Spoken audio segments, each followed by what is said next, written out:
back to another edition of the Pagcast. I'm your host, Michael Pagani, joined alongside Mississauga Steelheads in-game host, Kendra Doyle.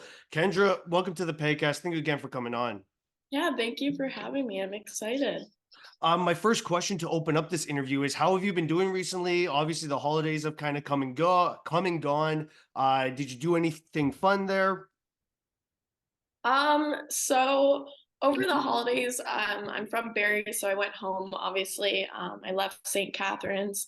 I kind of have the same little break that the guys do, like in between games. Like we had a game, I don't even know when, but there's like a 6-day break period. So we had our game against, I believe it was Ottawa. That was our last one before the holiday season. We took the win, so can't complain. And then we got back at it with the Spits and with Peterborough on the 28th and the 29th. So that was kind of like a little bit into my holiday season, but I still had great holidays. Good to spend time with some family, but also I always see my family because my dad's at like every Steelheads game. So it was good though. What about you? Yeah, so I mean, my holidays were very good. I personally speaking, the one week where I was at the World Junior Training Camp, that was very busy from Sunday to Wednesday. And then with my mentorship program that I'm in, my mentor brought me along for a Leafs game there against the Blue Jackets. That game, the Leafs, were down 5-0, came back, ended up losing in overtime. So I'm like, oh, you know what? That's just typical Leafs. Yeah. But yeah, no, it was my holidays were a lot. It was a lot jam packing interviews in, and then obviously with the World Juniors going on, that was disappointing. But I told my buddies, I was like, look, Canada's bringing over a weaker team. We're not meddling. They called me crazy. Look what happened. Yeah. I'm just saying. I'm just saying. I know puck. I know puck. They don't know puck. Yeah. Yeah. But yeah, no. With exams being over, like my last exam was December 9th, so I was off for more than a month now, right? So that's what was really nice and just relaxing. Finally catching up with OHL action. I was super busy with school, so I couldn't really follow along with the OHL as much as I did last year. But yeah, my holidays were just jam packed, and that World Junior Training Camp was so much fun. Like, Yeah. as someone who, as well, we're both trying to get into sports media, and we're just doing stuff to add to our resume, right? And that's something that I'll always remember. So that was really fun. Yeah, like I think it's so important to go those kind of things, and I wish I could have. I just had so much on my plate that I just couldn't get there. But obviously, like I'm trying to get in for the World Juniors next year, so fingers crossed on that one. But Well, it's back in Ottawa. We got Canada and USA in the same group. First time in like 4 years, I believe. So that's something that I'm really looking forward to. yeah, it's gonna be exciting, and it's not too far, so that's why I'm trying to get involved with it. I'd love to host it, so we'll see. We'll see what happens. Well, let's talk about the importance of having your dad at the Steelheads game. There was an article that was posted that was written by Nicole Soroka, friend of actually mine. I had sports journalism with her, but you guys went in depth about your relationship with your dad and how important he has been for your sports reporting. So do you want to just kind of expand on that? Yeah, so my dad used to play for the Sudbury Wolves long time ago. He comes from a hockey family. I'm an only child, so I have grown up like literally so one on one with each of my parents. I played a whole ton of sports when I grew up. But my dad and I have always been extremely close, and that comes from the Boston Bruins. A lot of people like hate to hear it, but that's the reality. My dad's been a lifelong Bruins fan, so I kind of grew up in that environment. And so there's so many memories for me, but my dad has been with me like every step of this journey. From when I was volunteering for the Barrie Colts, when I was working with the Bay Cats, Hockey Canada, they went to like 3 games, I think. And I think now my dad has only missed 3 Steelheads home games. Um, he literally like could not be more proud of me, and having that like second background is so important to me. Like it's a support system. And I think especially like in this industry, like you'll have a mentor, like I have a mentor, but also just having like a family member or a friend who is like your exact, like you're just someone you can lean on when things get tough, because reality is sport media is tough sometimes. It will kick you in the butt and you kind of just have to learn to like pick your head up and go. So there's been times where, say, I didn't get a position or I had a bad game and I'm just like so down on myself. And my dad was right there for me to be like, you know what? It's just a bump in the road. Pick yourself up and keep going. You're going to be fine. Yeah, and And oh, sorry, go ahead. no, go ahead. Go ahead. Okay, yeah, I was just gonna add, like, it's very important to have that support system. I know that, like with my family, I have an older sister, but no one else is going into sports media, so I'm kind of just carving my own path. Yeah. And with you and all of the accomplishments that you've done, it's quite incredible to see that, you know, with your dad previously playing in the OHL, did that kind of help you envision yourself hosting OHL games? Um, if I'm gonna be honest, like I never like if you would have asked me probably last year if I thought that I'd be like a in-game host in the OHL, like I probably wouldn't have said yes, because like I didn't even know that was like a possibility, right? Like I I was taking it step by step. Like Hockey Canada, that was my first ever hosting experience. I haven't even been a host for a year. So it's like crazy that the development within a year like led me to this. And even my dad said that. He goes, you just have to be open to any opportunity because you don't know like where it'll get you. And reporting and hosting are very similar. It takes the same kind of personality. So it's just nice to like have him there to be like, you know what, this is a good thing. Keep on going. So it's crazy. Like he played in the OHL, but like I don't. He said the OHL was so much different when he was in the league. So I don't even know if they had hosts back then. um, but he was like, it's just nice to like see it going because if he had a son, I don't doubt that his son would be in the OHL. So kind of like an even playing field. Do you ever watch his highlights? Does he have highlights? So take this in. He played when literally they had like they didn't have to sign the media. So if he didn't sign it, none of his stuff gets released. So none of his stuff is released. I've tried so hard to find like, because he used to fight like there was no tomorrow. My dad fought Mhm. Ty Domi. And I'm just like, I want to see that fight. And he's just like, it's not out there. You're just going to have to take my word for it. Yeah. I literally just have to like trust him. That is crazy. I mean, like obviously having a dad that's played in the OHL is freaking sick. Like that's fucking awesome. I gotta say. Yeah, it's wild how they had to sign off on media stuff for it to get released, whereas today it just gets released with the snap of your fingers. It's well, because like the players, like once they sign their contract, they sign everything. Versus I guess back then, like they had the choice. Like literally there's nothing. Like it's not out there and it's crazy. I can find all his like junior stuff, but like can't find any of his OHL stuff.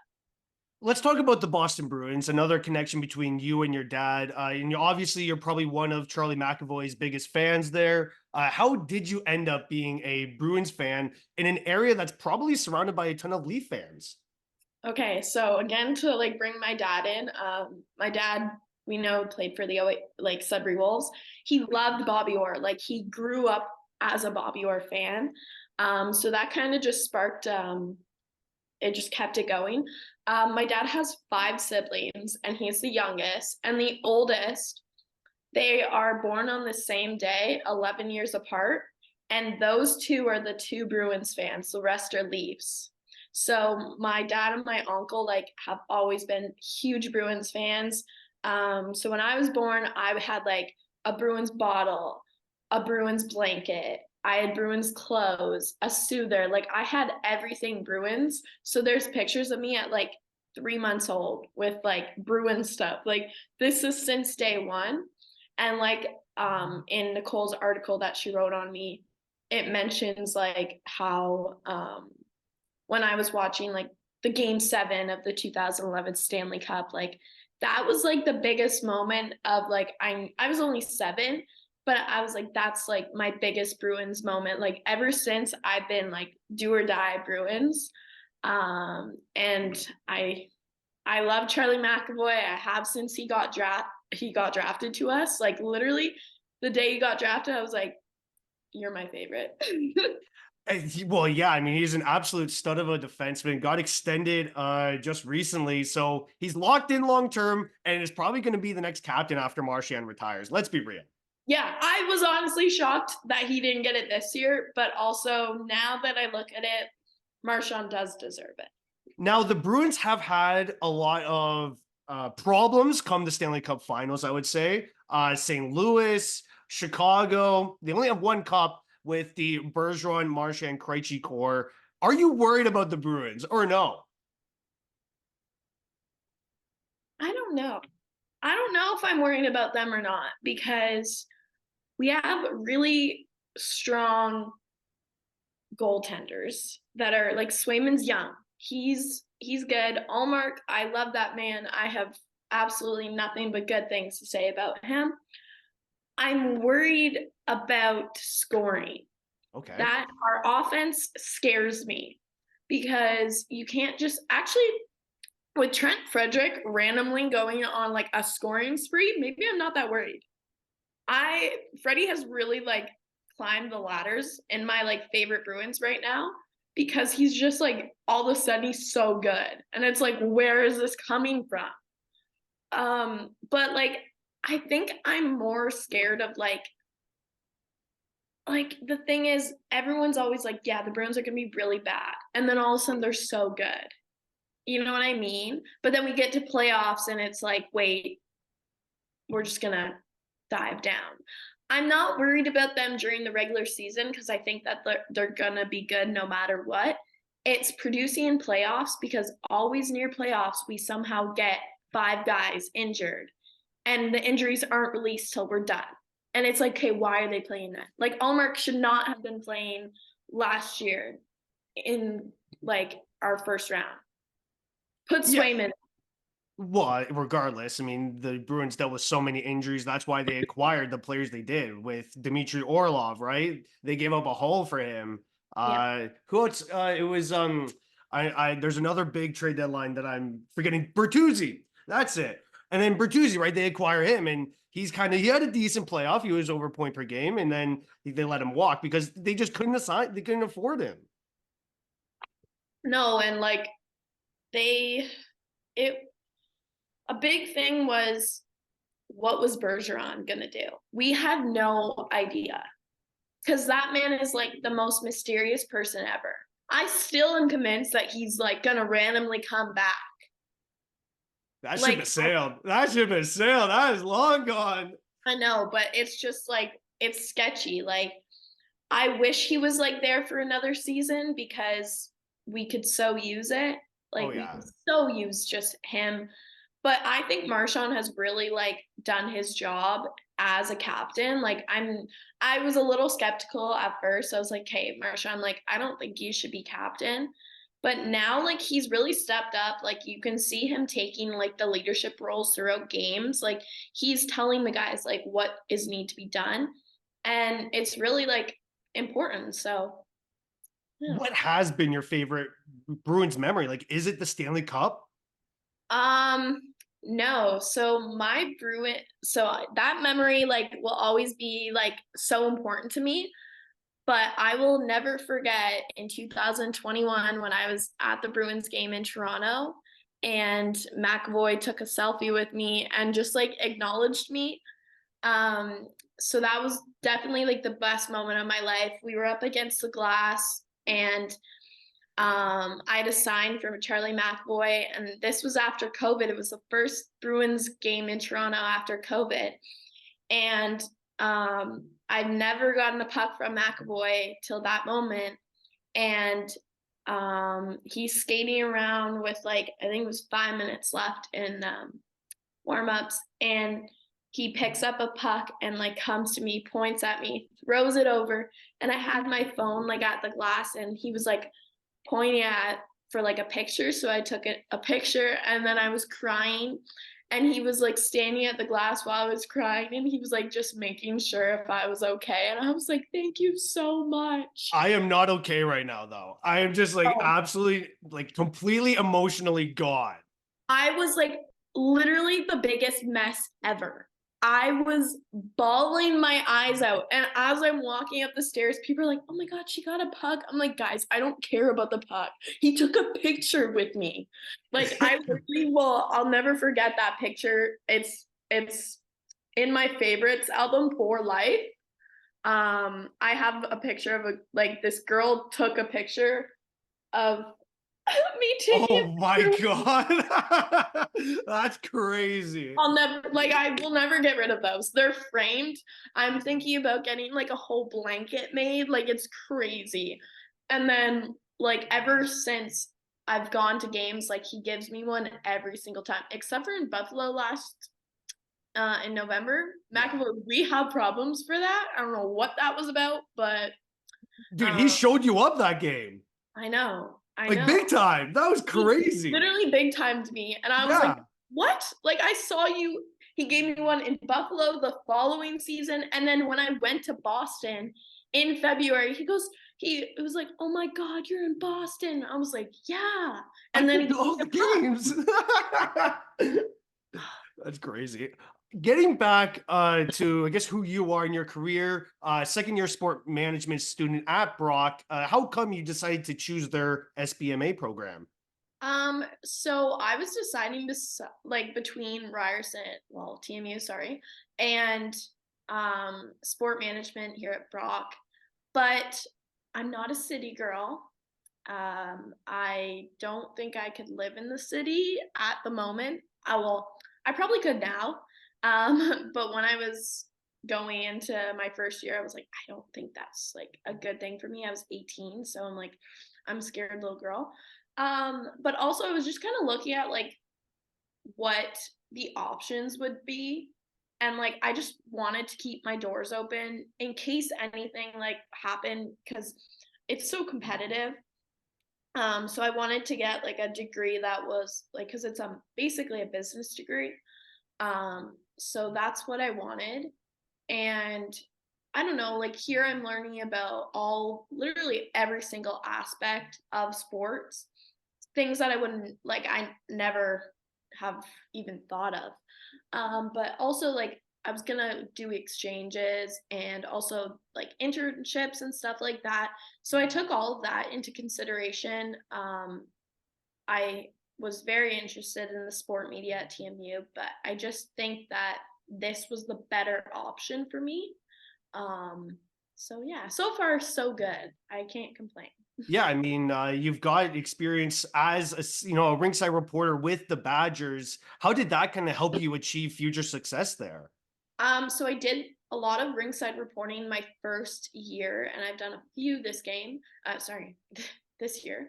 Um, but it really gave me a lot of confidence, like just like understanding like the ins, the don'ts, the what you want to talk about and stuff like that because I got to work with like a lot of their TV production people who have done this kind of stuff. And it was just a really good experience and it led me to like this year um I did their Paint the Meridian Red, so it's the basketball games, and I got to be a sideline reporter for that, which was really cool. I've never done basketball, so I got to learn a lot of things and also get some really cool experience. So it's definitely like helped a lot with my confidence, a lot with my interview aspects, because it can be really intimidating when you interview people and they're kind of just like either they lost or they don't really want to have an interview right now. You kind of learn how to keep it quick and just get what you need to get done and then go on with your day. How did you approach that basketball game? Because obviously you're so involved in hockey. And I know with me, like, I don't know basketball all that much. I would be like legit lost in the sauce. I wouldn't know what to say. Yeah, so like I'm a baseball and hockey girl. So that was a really like intimidating moment for me. I spent the week going into it just like studying every single basketball term. I I had like a sheet because I know a girl in the States who does like play by play for basketball. And I was like, hey, like I'm supposed to be sideline reporting this basketball game. Um, is there any terms that I should like be using? And she sent me a whole sheet and I was like studying that sheet head to toe. I was like, I'm going to remember it. So when I approached it, I kind of just like I tried my best and I put in the terms that I could.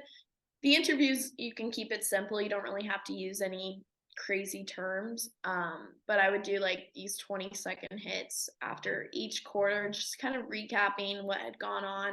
Keep it light, keep it simple. And it went pretty well. Like overall, we were getting good feedback from the viewers. So it was hard at first, but I feel good and I feel like I could do it again. So, Yeah, like I know with my school actually, we're not allowed to talk to coaches or players for ringside reporting. It's really weird. really? Yeah, and I think it's because there was some incident in the past that went wrong or whatever. But for right now, like the hockey games that I do, we're not allowed to talk to the coaches or the players. So it's up to us to find the storylines, which kind of makes it a little bit more difficult, you know? Mhm. But I guess like with me not getting that access and you having that access with Brock there, would that make it easier for you to kind of get reps to ask the coaches when you're interviewing the Steelheads players and coaches? Did you kind of think of it like that? Um, like a little bit. It's kind of like you kind of have to approach hockey players a little bit different than you would approach like a basketball coach. Like for example, the coach that I interviewed had just come off like a 4-game winning streak and he had won like the thing at the Paint the Meridian Red beating Brock. And he was like, yeah, it's like so cool, blah, blah, blah, blah. It was a good interview. And then with hockey players, like if they're winning, like you got to kind of keep it quick. And like with the guys, I try to just keep it simple because they're not supposed to be like complicated questions, obviously, because it's mostly for like the entertainment aspect and just like to kind of hype up like a first star moment. So I keep my questions pretty light, and then by the second question, they're pouring the water. So Yeah, and obviously you're trying to run away from that. You're not trying to get drenched in the Gatorade. yeah, oh my gosh, I know it's so bad. So, like me, actually, you have found some experience hosting a podcast at Brock there with the SBMA Council podcast. What does your involvement look like there? So I do all their social media, and then I'll hop on a episode every once in a while when they need me to kind of do host some of our guests and stuff like that. But I post all of our social medias right now. So on our Speaking Council podcast, I'm doing that. We're kind of stepping up our game this semester just because last semester I was so busy and I was like, oh, it's a lot. But this semester we're really stepping it up. We're gonna get some TikToks out. We're gonna clip some of our videos and get them on TikTok to get some views. But yeah, I do all their social media right now, so that's been really fun. How did you end up finding out about working at the Women's World Championship? So I found out in January on LinkedIn. I saw the thing and I was like, this looks pretty cool. And it's in Brampton. So like it's not far. I was looking through like all the positions. I'm like, okay, I don't want to do social media. I'm not a social media girl.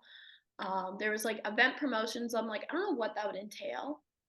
So we'll do that. And then there was also in-game house, and I was like, there's no way I'd get in-game house. There's no way. So we had to fill out like when we did it. It was like our experiences and then why we want to volunteer for Hockey Canada. And I had like a 2-page thing, and I had to like separately like email the people, and I had to be like, yeah, so this is mine. Just add on to it. And I remember I got an email back and it was like, hey, like, can we meet for an interview? And I was like, yeah, for sure. And so I met with his name's Damien, and I met with Damien Darcy. and they were like, so do you want to be our host? And I was like, I 100% want to be your host. And then they're like, do you want to be the chair of event promotions? And I'm like, sure. Yeah, Sign me up. I'll do both. So that was like the moment that like I was like, wow, this is so real. And then we're going through like the volunteer like um orientation.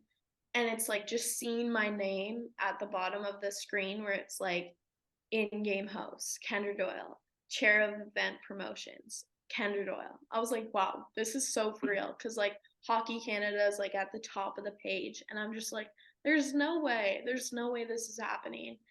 And then I started like slotting in people for volunteering with because event promotions, that was like all our game time people. It was basically like game time stuff. Um, and that literally like was insane. Like I can't believe that that whole opportunity happened, and I will never forget it because I was just an 18-year-old girl who had never hosted before, and after 2 games I was like, I got this. And it was so much fun.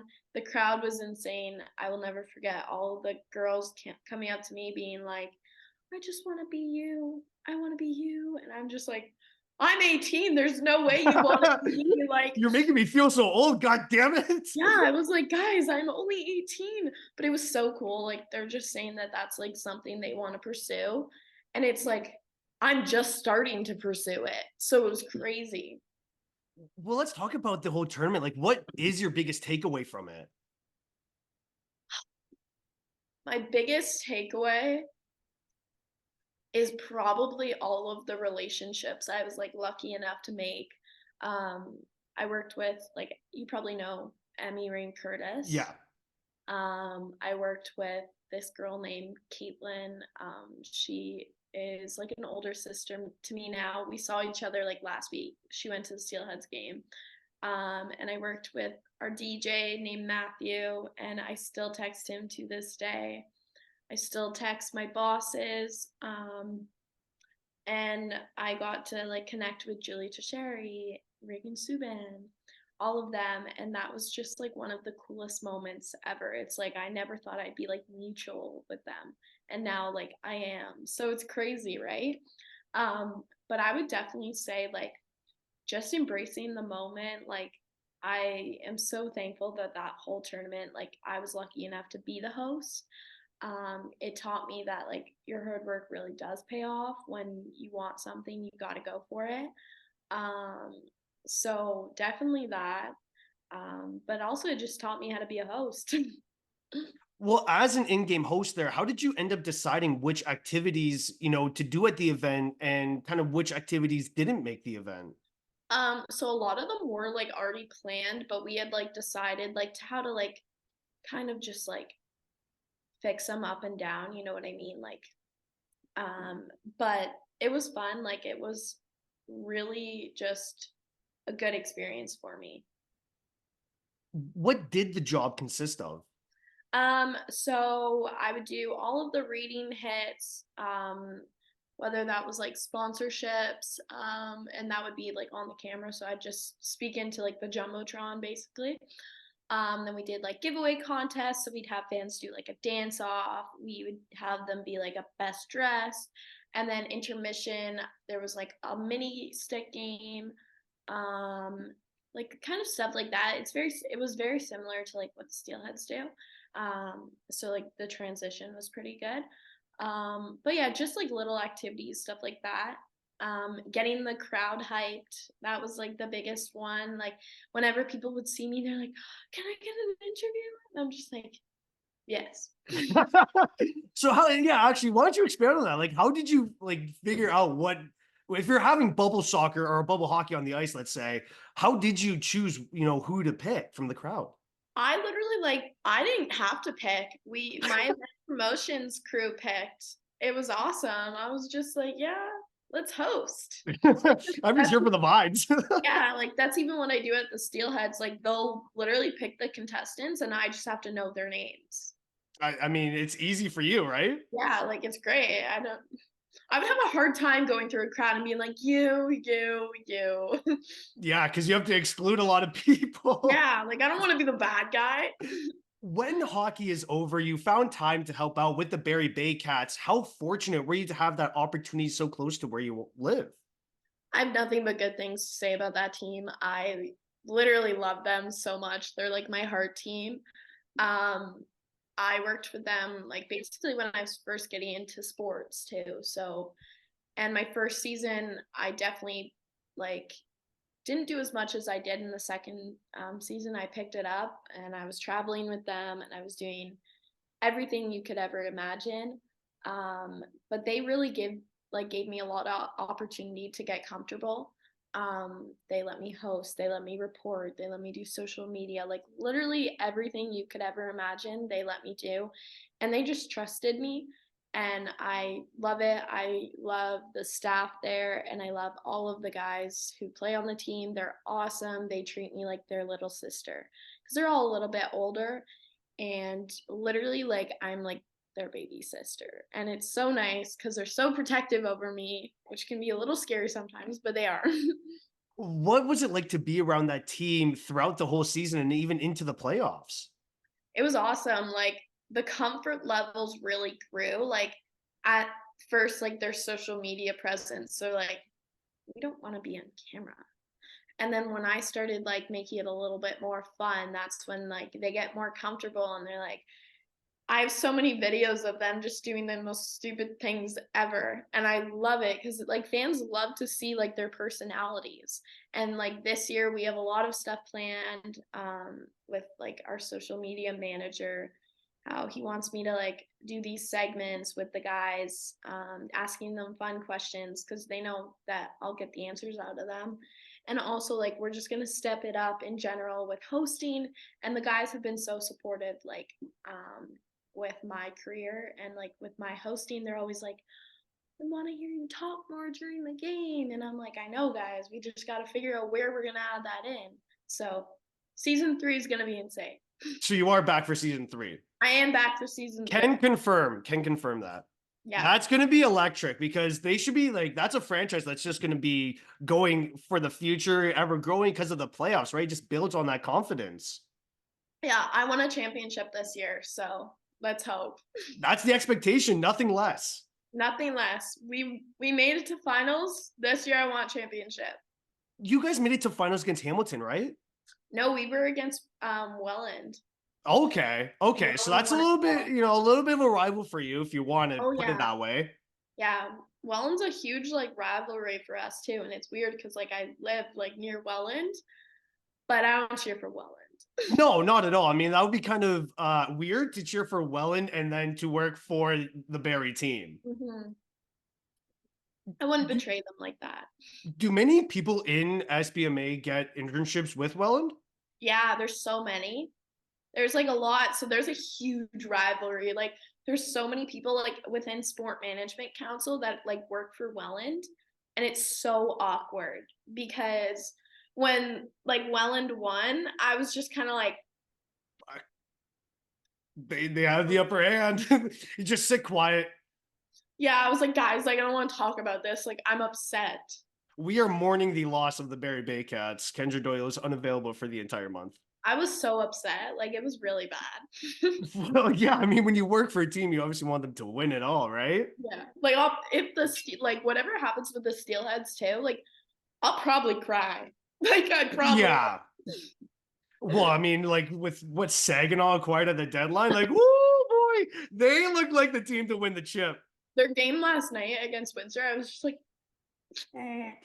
If Saga makes it to the finals against Saginaw, uh oh, I don't want to, that's in the future. very in the future. So you mentioned at the World Championship, you got noticed by fans. You told me that you get noticed a lot. Like, what's it like being in the spotlight a bunch of times?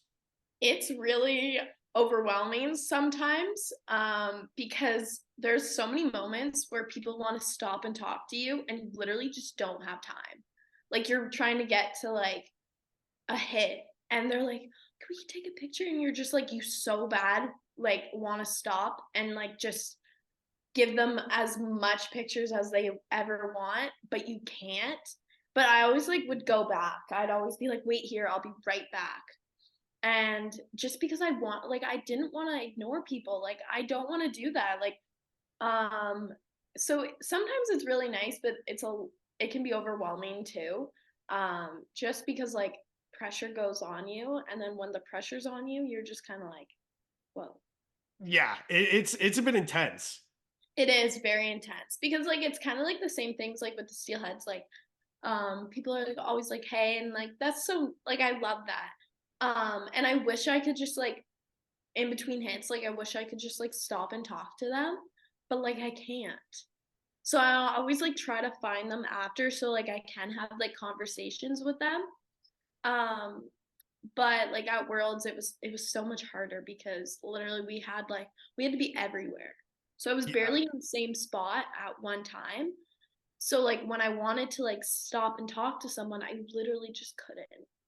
And it because sucked. you were in two places at once. It felt I, like. I literally was. I was everywhere. Your current job with the Steelheads, you mentioned it multiple times. What was that moment like when you earned that job?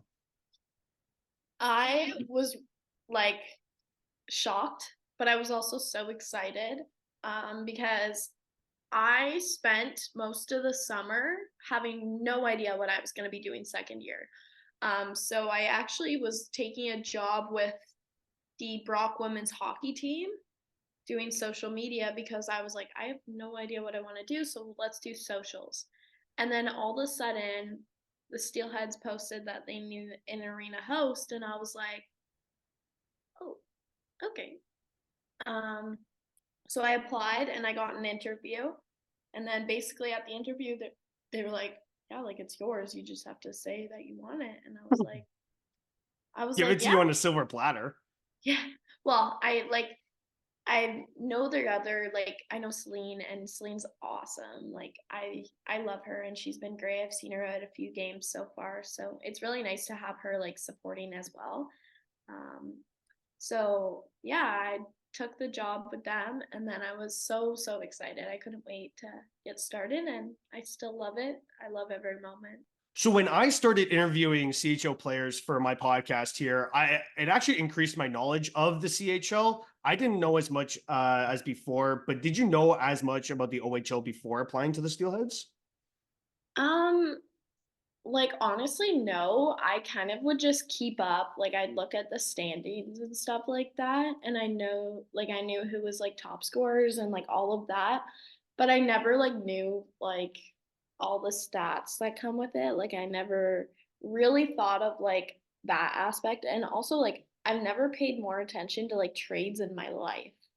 Cause I was like sitting there, I'm like, Mississauga, don't do anything, don't get rid of them, please. um, but then it's like crazy seeing like what Saginaw just did and how Peter Rose like, see ya. So like I've never really like kept up until like I started working with them. Um, but now I literally find myself only watching OHL. Oh, I don't really? yeah, I have like my NHL viewer like I've watched like Wow. maybe 5 Bruins games. Like, What? yeah, That's and crazy. that's weird for me. Yeah. Like I just like haven't had time. So like because if I'm not like working, then I'm doing schoolwork or I'm with friends and I'm just like not finding myself like watching the Bruins because like my life is now revolving around like the Steelheads, which I'm not complaining about. Um, but like I just like find myself not really as like in depth paying attention to them. And with the Steelheads, do you kind of pay attention to their previous games to come up with hits to ask the players? Yeah, so I do on the bench hits before games. And usually I'll do like player to watch or against London. I did like all of the stats that we had against them. So like our last game, I did our matchup. I did what player had what points, our save percentages for the goalies. And then with interviews, I kind of base it all off of like how each star was that night. So like our teddy bear toss, like I was like, oh, like Porter scored the teddy bear toss goal. Like he'll be first star. And it was Angus because Angus had 4 points that night. So I kind of took that and added that on to like the teddy bear toss. Like you kind of have to like keep it really simple because you can't like pack it with like two questions in one sentence. Um, but I find myself watching like the stats a lot. Like I'll try to incorporate like their past. But they also have a lot of superstitions. Like there's been times where like if they're at like a certain amount of games, like with the guys, they'll be like, no, they can't be the player to watch because like they're Oh, scared they won't like perform. Yeah, like there's been times where I'm like, oh, like I'll do so and so, and they're like, no, no, don't off do it. limits. Yeah, Do you have any even though superstitions? do I have any superstitions? Not really. Like Mm. I just am very like focused before games. Like I'll listen to like the Morgan Wallen playlist like my entire time. Um, but I won't really like I don't have any like certain things. So Is yeah. Morgan Wallen your go-to for pregame? Oh yeah, 100%. Are I'll you go suggesting his songs in the locker room? probably not. But like Oh, I've heard some of the songs that the guys have on aux, like when they play like kickball and like you hear Broadway Girls, you hear Stand By Me, because that's like or you'll hear like mix-ups, like I think they got like some SoundCloud like matchups there. Because I know that Mark Boudreau is crazy. on he's on aux. So No I one's dethroned him yet. no, Oh, no. I guess he's got good aux. Like from what I've heard, it's pretty good. So like good for him. Really happy for them. But I have heard like the Broadway Girls, so like I do like to hear that. I think I've heard Last Night too by Morgan Wallen. okay. So you know, like the upbeat stuff. We're not gonna hear Yeah. any sad songs, obviously. But yeah, I would say those like so Morgan Wallen is definitely my go-to just because I love him. So What has been your favorite game of the year so far? I have to say Teddy Bear Toss game. That was so much fun. I loved that game. Yeah, so actually, my only teddy bear toss game that I've ever been to, this was when obviously Brantford was in Hamilton, and Mhm. I it happened to be like legit the afternoon after my exam. My exam was in the morning, first thing. I get up, I write it. My dad then picks me up, I think from Toronto, and then we're kind of like rushing. This is rushing to the Bulldogs game. I meet my friends there, and we get seated. And next thing you know, like within 5 minutes, the goal happens. It was actually Jorian Donovan who scored. It was pretty funny. And what ended up happening, I got my phone in my left hand and then the teddy bear in my right hand. And so I'm right-handed. I don't throw left-handed. Mhm. So I might have it wrong. I might have it opposite. But either way, the video has me just walking down the steps and launching the teddy. So it's yes, so the teddy bear was in my left hand, and so I launched the teddy bear. It did not go over the glass. It made it a few rows before the glass. It happens. It was such an all-time embarrassing moment. I was like, you know what? The kid that's sitting in the front row there, I probably just hit him in the head. He can throw it over. But it happens. Like there you see it so much. Like it's crazy. We like we actually had a lot more teddy bears than I thought we would have. Like the guys were doing like snow angels in the teddy bears. Like I have a picture of Xander Vecchia like just sitting in like these teddy bears. Like it was so cool. And like Angus and Porter had these big teddy bears coming at me, and I was like, this is just so fun. So I what was it like for that experience for you? Because I would have been your first, being a ringside reporter, teddy bear toss, obviously. Yeah, so it was my first like teddy bear toss. I was like an in-game host and all that. So it was really cool, like kind of the whole game we're just like anticipating it because we had to like run down there right away as soon as that goal scored, like we're down. And so Porter scored the goal, and then in come the teddy bears. Um, all the guys are like on the ice. They want pictures, of course. So they're coming up to us getting pictures. It was really fun to see them like interact with it because they were having so much fun. There were so many big teddy bears. Like we had a group, like I think it was like Will Haley, McGregor Richmond, Kieran Witkowski, and I'm gonna say Will Eggleton. They all had like these big teddy bears, and they're all just like McGregor had it on his like shoulders, and it's so funny, like just to see the way they interacted with it, but also like fans are just having so much fun just taking pictures of it. And all like the guys were just like palling them up, jumping in. It was really cool. And then they were all good to help us put them back on the truck. We How had a full excited? Oh, truck. sorry. Sorry, go ahead. No. Okay. How excited are you for the second half to get underway here? I'm excited. It's gonna be good. Like I really want us. We've kind of had a rough go the past few weeks, but I think we're gonna pick it up again. We're gonna get going because obviously we had a really strong start to the season.